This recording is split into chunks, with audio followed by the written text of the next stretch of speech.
안녕하세요. 오늘은 드라마 사랑을 처방해 드립니다. 9화에서 펼쳐질 두 여자의 숭고하고도 아픈 선택에 대해 깊이 있게 이야기해 보려 합니다.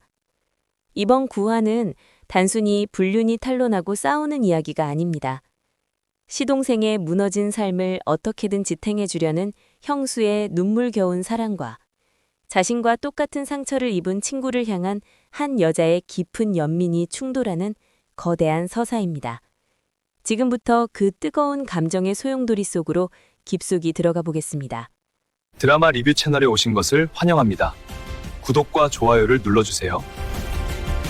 첫 번째, 3,500만 원과 맞바꾼 침묵의 계약. 형수 한성미의 지독한 헌신입니다. 8화의 끝에서 우리는 이희경의 끝없는 탐욕을 보았습니다. 횡령한 전세금 3,500만 원을 두고 그녀는 반성은커녕 한성미에게 당당하게 요구하죠. 이혼하면 내 몫은 챙겨야 하니 이 돈 그냥 내가 가지겠다고 말입니다. 상식적으로는 당장 돈을 회수하고 쫓아내야 할 상황이지만 성미의 선택은 시청자들의 가슴을 먹먹하게 만듭니다. 성미는 지금 돈보다 무서운 것을 보고 있습니다.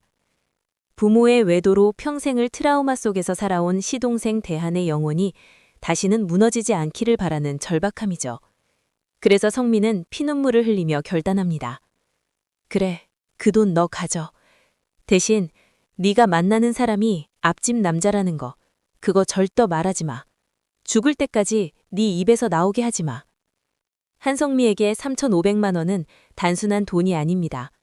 시동생 공대한이 하필 앞집 남자 민용길과 아내의 배신을 알게 되어 삶이 통째로 파멸하는 것을 막기 위해 기꺼이 내어준 침묵의 계약금입니다.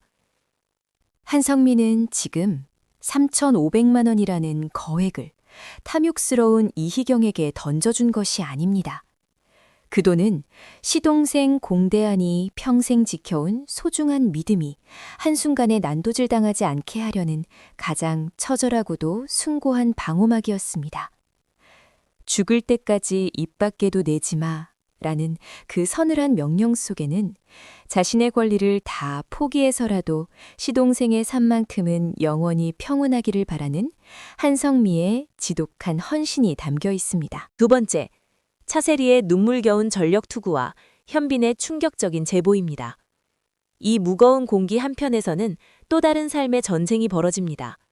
남편 양동익을 시의원으로 만들기 위해 전력 투구 중인 차세리입니다. 차세리는 황 의원과 골프 모임을 함께하는 사모님을 커피숍에서 만나 남편의 입지를 다지려 합니다. 하지만 돌아오는 건 듣기 싫은 잔소리였습니다. 사모님이 묻습니다. 남편이 상인회 부회장 감투만 쓰고 일을 전혀 안 한다는 말이 있던데? 차세리는 필사적으로 미소 지으며 답하죠. 사모님, 정말 오해세요. 우리 남편이 얼마나 발로 뛰는데요.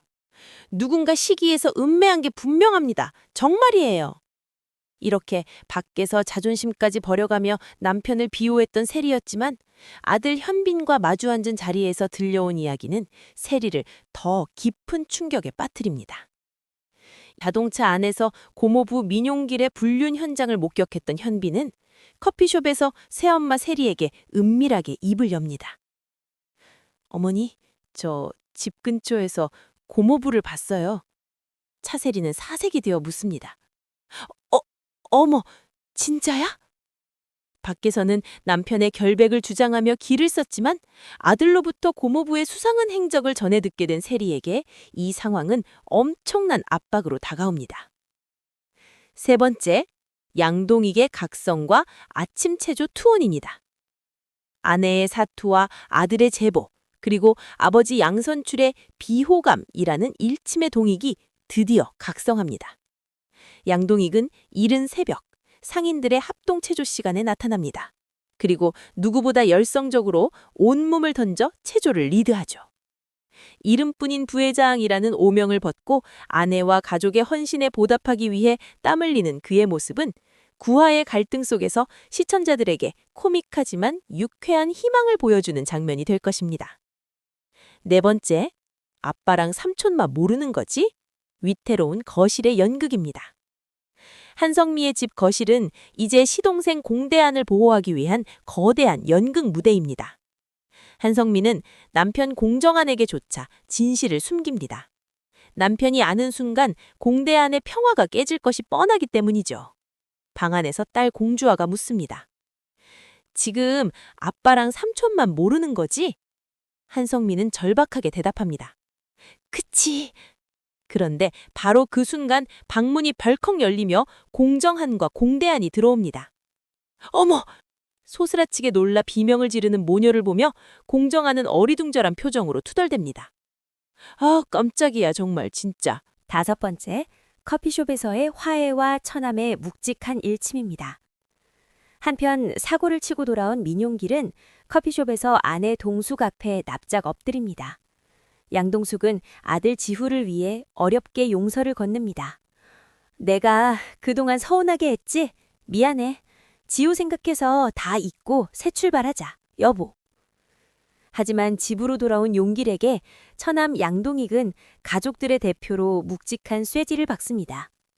이제부터 좀 제대로 살아. 이 말은 가족으로서 용길에게 주는 마지막 기회이자 엄중한 경고입니다. 6번째, 너만은 바보처럼 속지 마. 양동숙의 연민이 터뜨린 진실입니다. 한성미가 침묵으로 공대안을 보호하려 했다면 양동숙은 진실로 공대안을 구원하려 합니다. 양동숙은 홀로 서기를 준비하는 공대안이 여전히 이희경의 거짓말에 농락당하는 것을 보며 마음이 무너집니다.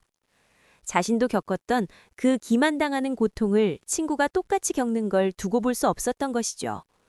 양동숙은 공대안을 조용한 곳으로 불러내어 자신의 남편이 그 불륜 상대라는 치부까지 드러내는 고통을 감수하며 묻습니다. 너 와이프 누구랑 바람났는지 알아? 이것은 잔인한 폭로가 아닙니다. 나처럼 바보같이 속으며 살지 말라는, 친구를 기만의 구렁텅이에서 건져내려는 양동숙만의 뼈아픈 연민이자 신의입니다. 한성미가 3,500만 원으로 쌓아올린 침묵의 성벽이 동숙의 연민 어린 한마디에 무너지는 순간입니다. 양동숙 역시 이 진실을 터뜨리기까지 수만 번 고뇌하며 가슴을 쳤습니다.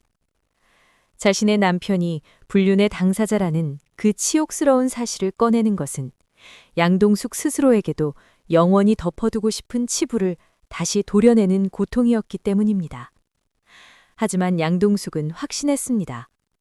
거짓된 평화 속에서 친구가 계속 기만당하게 두는 것보다 비록 지옥 같은 진실일지라도 공대안이 그것을 제대로 마주하고 스스로 제 앞날을 결정할 수 있게 돕는 것이 30년 지기 친구로서 보여줄 수 있는 가장 뜨거운 신이라는 것을 말이죠. 마지막으로 의류회사 주아와 현빈의 제발 잘 됐으면 좋겠다입니다.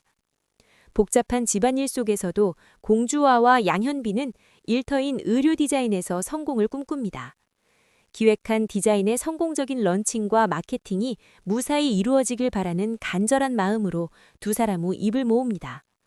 아, 진짜 제발 잘 됐으면 좋겠다. 어른들의 비극 속에서도 자신들의 실력으로 미래를 일궈내려는 청춘들의 절박한 기도가 구화의 한 페이지를 장식합니다. 시동생 공대안을 지키려는 한성미의 침묵하는 사랑과 친구를 구하려는 양동숙의 외치는 연민. 이제 모든 진실을 마주하게 될 공대안은 과연 어떤 선택을 하게 될까요? 오늘 분석이 도움되셨다면 구독과 좋아요 부탁드립니다. 이상 드라마 집사였습니다. 시청해주셔서 감사합니다.